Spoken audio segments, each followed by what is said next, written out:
Welcome to EventUp, the place where people enthusiastic about events stay in the know on the latest trends within the events industry. Live, hybrid, and virtual experiences. From virtual events to conferences, award galas, and everything in between. Here's your host, Amanda Ma.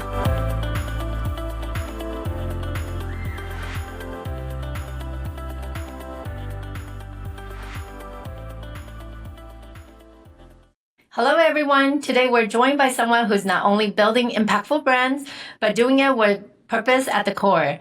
Joining us today is Maria Chilewicz, VP, Head of Brands at Who Gives a Crap. What a fun company name, right? Maria is a seasoned brand leader with 17 years in global CPG, currently leading brand strategy at Who Gives a Crap. She drives profitable growth through brand management, communications, and consumer insights. With past roles at P&G, Coty, and Dollar Shave Club, Maria brings deep expertise in scaling brands, from global giants to startup, through innovation, storytelling, and purpose-driven strategy. I'm so glad we have her here today at EventUp. Thanks for coming. Thank you. So excited to be here. But it's so great. Obviously you and I met already, and I just always enjoy my conversation with you. You're always really insightful talking to you. So the audience is in for a treat today. I want to start with something fun, Maria. What is the boldest move you have made so far this year, either personally or professionally? Oh, can it be more than one? Sure.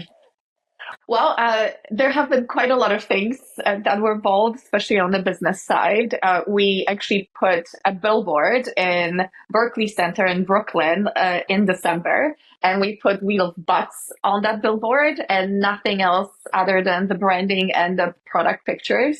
So no call to actions, no unique selling points, nothing, just that Wheel of Butts.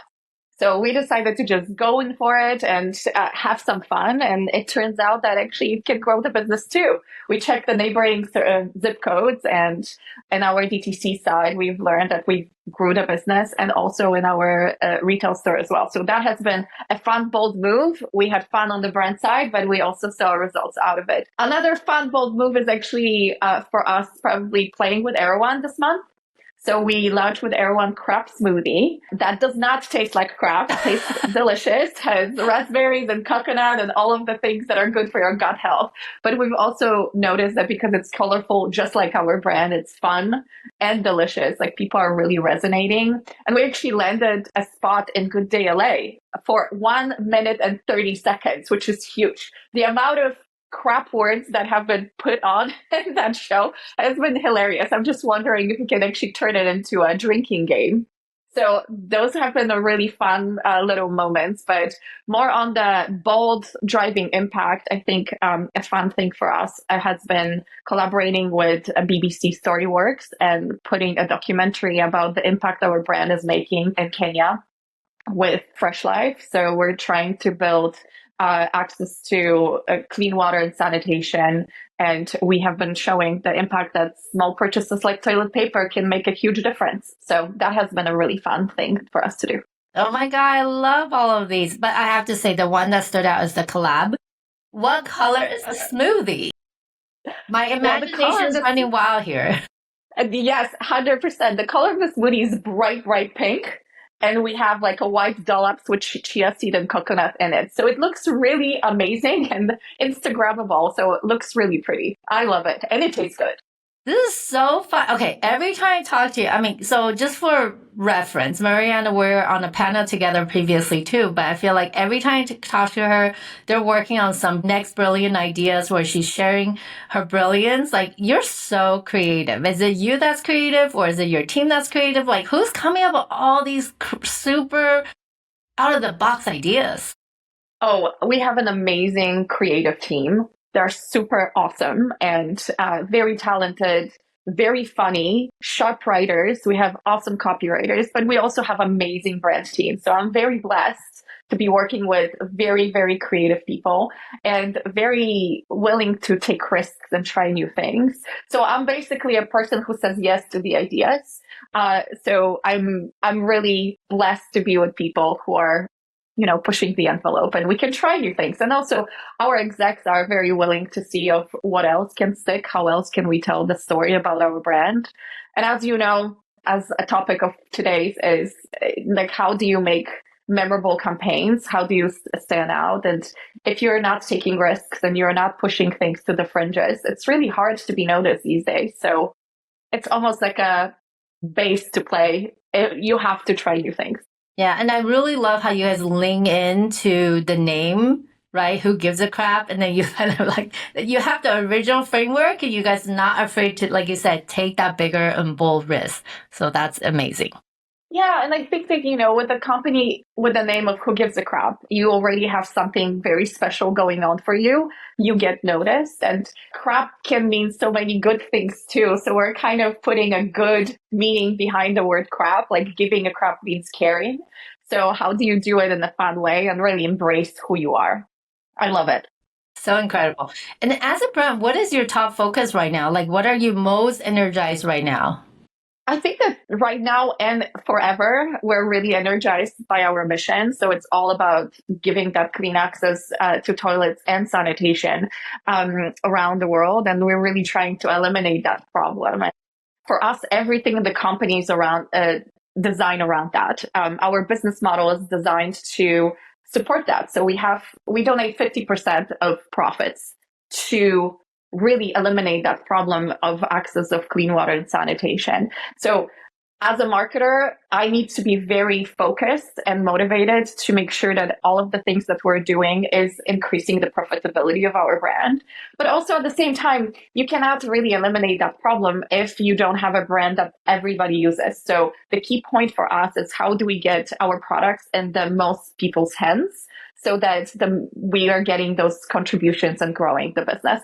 So the key probably focus for us is, how do we grow acquisition? How do we grow our brand across all of the 3 geos that we're present in: Australia, UK, and US? And how do we do that profitably? And then on the brand side, we're all about bringing more people to the fold. So how do we make the brand fun, exciting, and interactive so people can feel something about us, and we're more than just a toilet brand. We're playing in the commodity category, right? Toilet paper, kitchen towels, garbage bags are the things that people don't give a crap about most of the time. They don't really think about it. So we're, as a brand team, are trying to change that and make sure that people do think about it, that the way our brand is designed is to break some rules. We have wrappers, we have colorful design. So how do we as a brand lean into those things to help tell the story and stop people on the tracks and make them realize that they can make difference when you choose brands that lead with values. I really value a brand that gives back. So it's so great to hear that's what you guys do in such meaningful ways as well. And even with the documentary too. Absolutely. Super huge focus for us. And we just want to make sure that people can see that there are problems around the world that need solving. But we can have fun doing that. It doesn't have to be always super serious and grim. All right. And you have worked on a lot of amazing events and campaigns as well. I think this is going to be a hard question for you. Can you share one of your proudest brand activations or events today? Because I'm sure you have a lot. Well, there are so many. It's like choosing your favorite child. It's always so hard. But I think I will have to go with Winnie the Pooh. So we chatted about this example when we had a in-person panel. I have a very strong affinity for that activation in particular. So outside of just making impact in people's lives, we are also a sustainable brand. We are making our paper products out of recycled paper or out of bamboo, which is the fast-growing grass. So we don't use virgin trees in any of the production. But telling that story on the planet impact on deforestation has been such a hard one to crack for us. We tried for a long, long time. Unlike deforestation, plastic issue has been such an easier story to tell and really clicked in people's mind because you actually can see the problem. You see the piles of trash laying everywhere, the plastic floating in the oceans, how it affects the sea life. But it was really hard to show what it means, the deforestation for people, because it's an absence of something. It's not something that you can see always. So we were on the hunt to figure out how can we get into it? How can we tell that story? And We work with an amazing PR agency called 11, and they're very creative, great collaborators.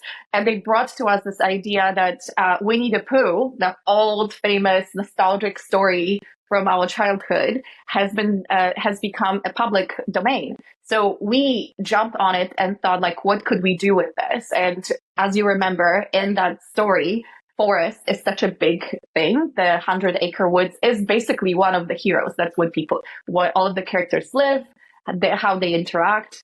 So the idea came to 11 and to us that what if we remove all of the trees from the 100-acre woods? And that immediately kind of got a stab in the heart of all of us. We felt goosebumps and we knew that there's something very special.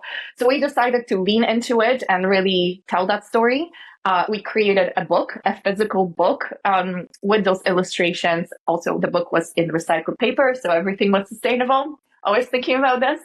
And that book was the center of the whole storytelling. And we were able to build activations around it. This amplify with social. We actually saw a huge uptick in the press as well on it. So basically telling the deforestation story from very nostalgic perspective in a very simple way. So that has been probably one of my favorite activations we've ever done. Do you have a favorite moment from the whole campaign? The favorite moment. I think that what I think that is really amazing about this is that the press picked it up. We were featured in the Tier 1 press quite a bit, even on NPR News. So we had I think it was 6 billion opportunities to see, which is quite nebulous number, but many people saw it, many people shared it. We had amplification with influencers. But what I really loved about this is that it was a simple idea. We didn't overdo it. We just went in of the simplicity of it, just removing the trees.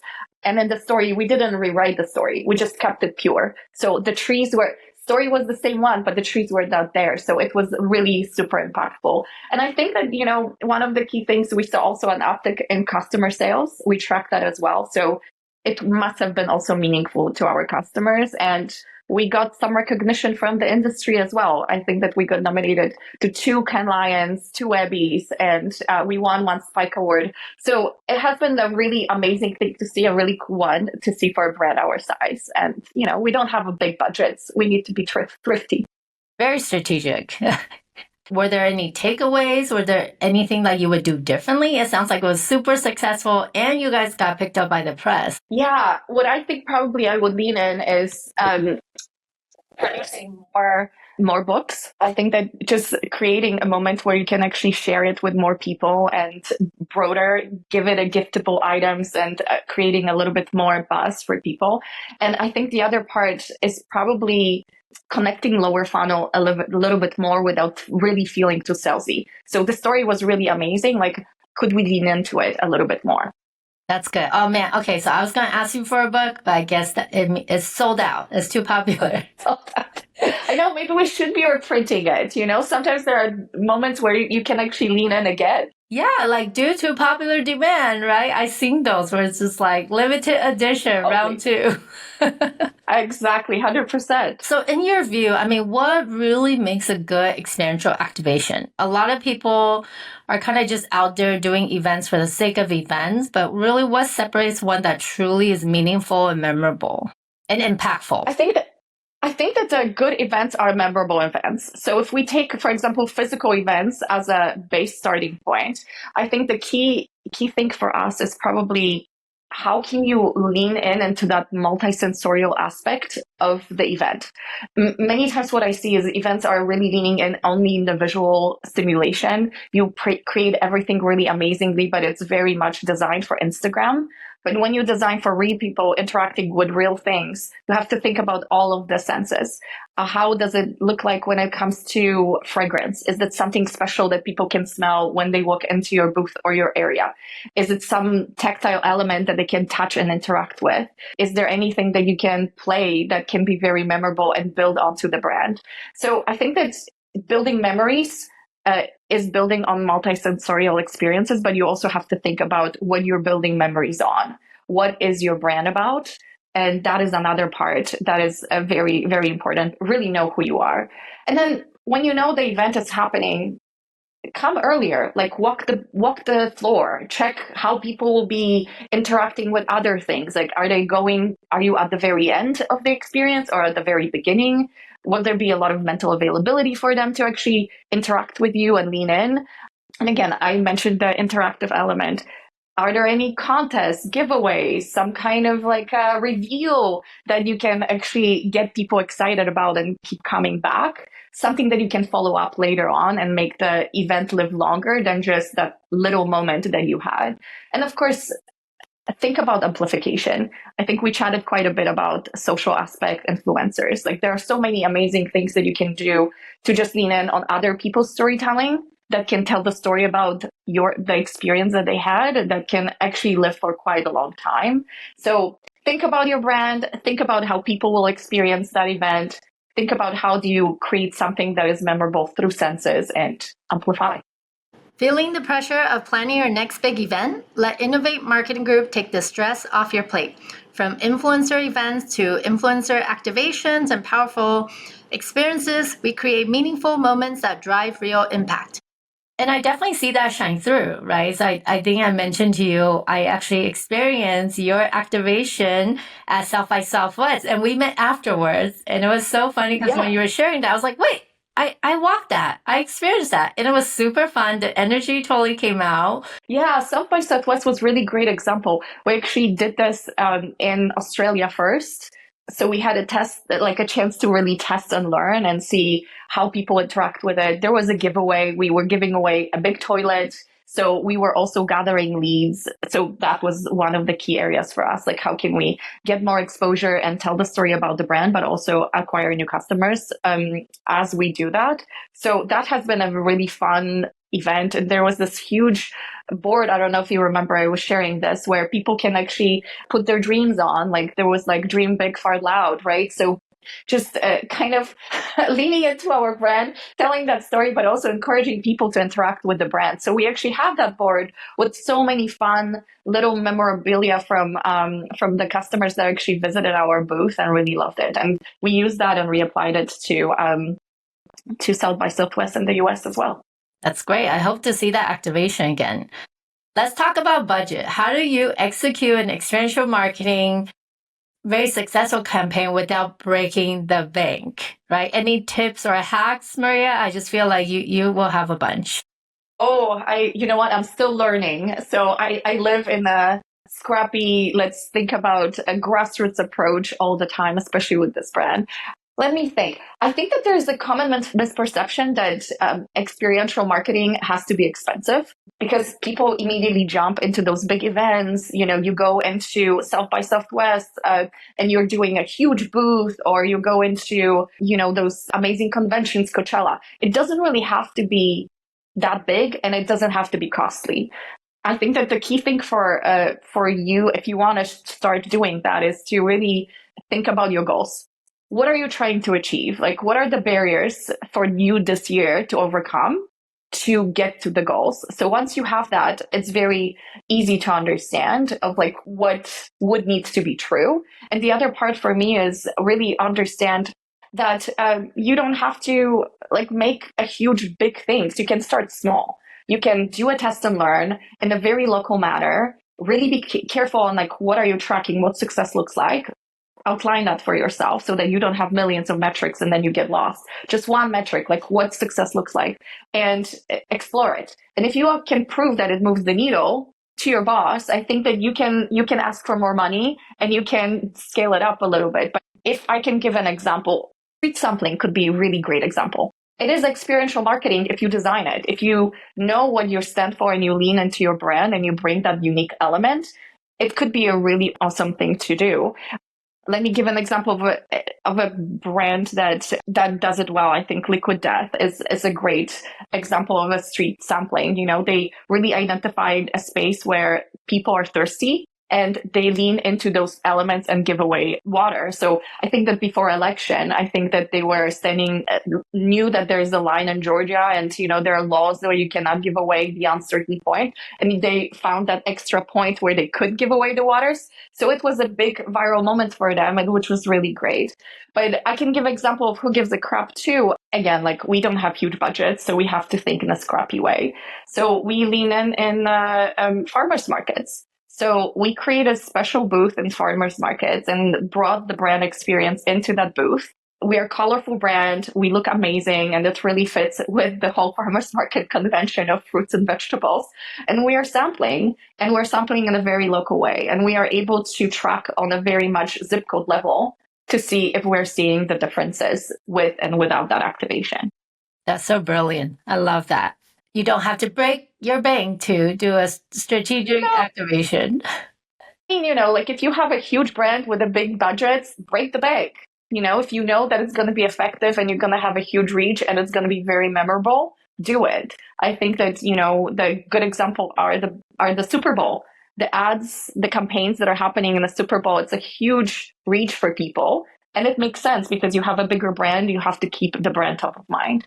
But if you're a smaller brand and you're just fighting for awareness, then just be very clear that getting noticed is your goal, and think of like, how can you get noticed with the right type of people? That links perfectly into my next question. I mean, in such a noisy landscape, like what advice would you give marketers trying to create innovative experiences that truly breaks through? That is a very good question. I think that in many cases, I like to think about frameworks of thinking. It's always helps people to think like, am I building the right experience in the right way? So the way I like to think about it is, am I clear who I am as a brand? So starting with that foundational elements, what is special about your brand? What's unique? What is your brand character? Many different companies call that positioning different things. In P&G, it's called brand equity, and Unilever, it's brand key. Anything that actually defines your brand, to really know who you are and what you stand for, what's important, and what makes you special. So always start there. Many times companies or brands lean in on good ideas because other brands did it, but it's not necessarily relevant for your brand. Think about who you are and what's right for you. Then the second thing for me, what's important is know your audience. What ticks them? What's special about them? And what are they interested in? Do they have passions? And in many cases, people think that there's demographics that you have to lean in. So, we need to win with the Gen Zs, or we need to win with millennials or boomers. But sometimes the boomer, 70-year-old boomer, has more to do with, like, let's say millennial, if they're all both into vinyl. Like, that is something that, makes them similar, not different. So age can be a very misleading thing. So be very clear on your audience in a broader sense of like psychographics and behaviors. And then the third part for me is be clear on your goals. What are you trying to do? Don't lean into huge events if you don't have big budgets. Don't do leads generation if you're all about awareness. So really think about what you're trying to achieve. What are those barriers that you try to overcome? And the last one for me is really tracking the culture. And that is the key. If you track the culture, you'll know what's going on. So right now, we are living in a culture where there's a lot of busy news, and it's really hard to break through that news. So you have to know that, and you have to know how to find a way into the audience and what they are into right now. What are they talking about? What is going on around you? So when you take all of those things, it's actually easier for you to find that intersection of what is the culture, what is your brand, and what's your audience, and the products, and finding that way in. And I think the example that I could give here is with the Who Gives a Crap, us leaning into Valentine's Day. So we had this activation a few years ago called Flash Your Ex, and we're trying to appear regularly with that every year. But we were really leaning into our brand. So our brand has a huge sense of humor. We're not taking ourselves seriously, as you know. Who Gives a Crap, the name indicates quite a lot of sense of humor part. Then the other part about us is we produce recycled toilet paper. That toilet paper is made out of old notebooks, letters, office supplies. And there was a cultural moment on the Valentine's Day where people were talking about breakups. not about celebrating the Valentine's Day. So we found a great intersection where we can actually turn all love letters into the toilet paper so people can flush it down the toilet. So that was only something that we as a Who Gives a Crap could do. That's not replicable by anybody else, because you have to have sense of humor, and you have to have recyclable toilet paper, and you have to be able to find a way into a culture. So I think that there's always a way where you can break through the noise. Even though everybody goes one way, you can always find a way for yourself. Those are so creative. You definitely need to bring that back. I mean, I love that Valentine's Day campaign. It's so creative. And you're right. I mean, your company name, and I love that you guys really lean into the sense of humor too. Yes. I mean, I love sense of humor companies. I worked for Dollar Shave Club, huge sense of humor. Who Gives a Crap, huge sense of humor. There's a lot of leeway on the storytelling when you have sense of humor backing you up. Yeah. That's why it stands out. A lot of your campaign have like sense of humor or super fun, right? Like those, you can't help but lean into some of those experiences. Yeah, I mean, like we all need some kind of levity in our life, and why not leaning into it? Yeah. How about, and then you mentioned this a little bit earlier too, like when it comes to measuring success, right? So like sometimes you kind of test and refine. Well, how do you kind of measure that success? What is it that it's an indicator to you whether or not it is or it's not successful? Well, it's a hard one. Like, I think that measuring success is probably one of the hardest element when it comes to all of those activations, because you have to be very clear on the goals. The goals dictate the measures, and you have to be very clear how to set up the metrics. And sometimes it's really not easy to know if you're going to be viral or not, right? So you have to set up measurable metrics and realistic metrics in front of you. But really starting with the goal is number one. If you're all about overcoming awareness barrier, you're new, no one knows you, it's all about getting noticed. And you have to figure out how do you structure your initiative or campaign or activation to actually help you with that. And then the way you can track it is actually in Health Tracker or brand lift studies. So if you don't have a lot of money and you do it on a local level, you can actually drill down by the zip code level and see if you can see awareness lifts, or if you can see brand lifts from the activations that you're doing online with different platforms. I think that when you are trying to generate leads, that is a simple thing to do. Like if you have the right tools embedded in your activation, are you doing QR codes or any type of signups for emails, following up on Instagram and people coming back to your site? You can look at your stats in your Google Analytics if you're seeing any updates or people signing up for email. So there are different ways for tracking that. It all depends on your goals. But just my probably advice would be identify 1 to 2 metrics, not a whole long laundry list of metrics, to make sure that you know what success looks like. It's very smart. And we always tell our clients too, we always kind of ask that question and go through, what are your goals? Like really begin with the end in mind, right? And at the end of the day, like you said, there's so many tools nowadays. It's so accessible, like QR code. We're definitely seeing a lot of that as well. I love it. Well, what other things that you're seeing out there that is really amazing? Like I'm very open for advices too from you. I know that you're way more experienced in the events and activations as well.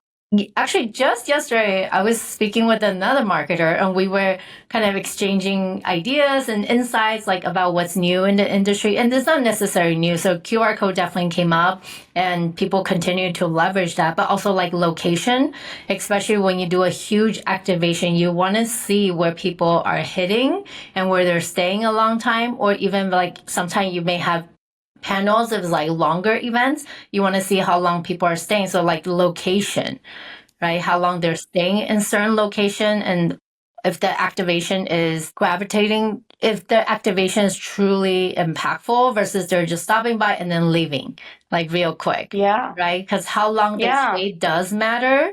So that engagement time is huge too, even like, especially for events, right? We really look at also engagement time as a success matrix too when we are measuring. Those are really fun. That's amazing. And I think that that is another part. What are you doing, right? Is it the physical activation or is it more of a digital part, right? Because that is also different. And I don't know, I feel like the physical activations give you such a leg up because people will stay a little longer. It's not going to be 1 second and move on because there are other distractions around them. There probably is a little bit more space for interaction, and therefore you can then make it memorable. I read somewhere about the stats of how the memory really works. Apparently, it takes 2.5 seconds to to really sink in. And if you are online and it's just 1 second, it's just not really sinking. So the physical experiences or anywhere you can do to keep people captivated, that's a win for the brand. So it's a time game, basically. We're in the time game, right? How do you gain more time and what needs to be true to get people to spend more time with you? Yes. And then the attention span is getting like shorter and shorter and shorter, right? Which is such a challenge for marketers in general already. Yeah. Yeah. Yes, 100%. But you're definitely such a strategic leader, Maria, like strategic marketer, especially at that. I mean, every time I talk to you, you always talk about goals and just like creative breakthrough ideas. So I always enjoy our conversation. And our closing question is, do you have any final advice or words of wisdom for our audience today? Wow. Well, I think that marketing is a team sport. And I love that you're giving me that feedback and I'll take it. But I think that I'm sitting on the shoulders of so many people that are in my organization that are super creative, super smart. I am very blessed by having insanely smart brand team. It doesn't get, unnoticed every day. I feel grateful for that. So remember that it's a team sport and it's a brand team and a creative team working together along with the performance team or a growth team, however you call DTC teams that are helping you with the lower funnel. We're really in this all together, and being able to recognize good ideas, really going deep into the insights, like that's where the joy and richness is, starting with the insight, knowing your audience and playing the together game. And being okay with saying yes to things that feel out of the left field sometimes. Like, be okay with bringing the brand to the fringes. We talked about the, no attention span. Like, if you're not getting noticed, that's basically, we're losing, right? So just building that gut feel for taking some risks and is really important. I feel like challenged every day by my creative team and my brand team. And we're all trying to be adventurous and say yes to things. So that's one. And the other part probably for me is, how do you not tick all of the boxes? I see a lot of briefs in the past where, there's like, we need to do this, and this, and say all of those benefits of the brand. And then you kind of mud out the story, the simplicity goes, and it's really hard to get noticed. There's like decision making by democratizing decision making. Everybody has a yes. And then you kind of end up with very weak idea. Don't tick all of the boxes. Think about like, what is the most important thing and really stick with it. Like really try to figure out how do you tell a story about one thing that is most important for your brand to achieve that goal. And I think that is another part that really works well for marketers, if you remember that. And the last one, just have fun. Like, we're so lucky to be in this business, right? To be marketers and do this work. We're working with consumers every day. We get to delight and create something very special and make difference in people's lives if you have products that are actually helping solve problems. Like, it's just such a joy to work on. And, if you're working in a company that is even impact driven, all of that you're doing amplifies because you're making a difference somewhere else. So just enjoy it, have fun. And if you enjoy it and have fun, you're going to be more open to saying yes to things. Wow. What a great way to wrap up today's conversation, Maria. Oh, Amanda, always pleasure talking to you. I hope we will not stop talking. I always enjoy talking to you every single time. Thank you. Thank you. Oh my God. And then thank you for everybody that's tuning in today and for our amazing guest speaker, Maria, for sharing her insights, her experiences, and bring humor every time. And just, if you guys meet her, she's so much fun too. Your experience and your perspective are incredibly valuable. And I just know that we're all walking away feeling inspired and wanted to go out and take even bigger risks, right? And definitely make sure we know our goals and have some fun. And Amanda, thank you so much for asking amazing questions and having me here. I'm really excited about this podcast as well. Thank you so much. Thank you. EventUp is powered by Innovate Marketing Group, your go-to partner for unforgettable events and experiences. Discover how we bring brands to life at innovatemkg.com. If you enjoyed this episode, don't forget to leave us a rating and review. It helps more listeners like you find the show and keeps the inspiration going.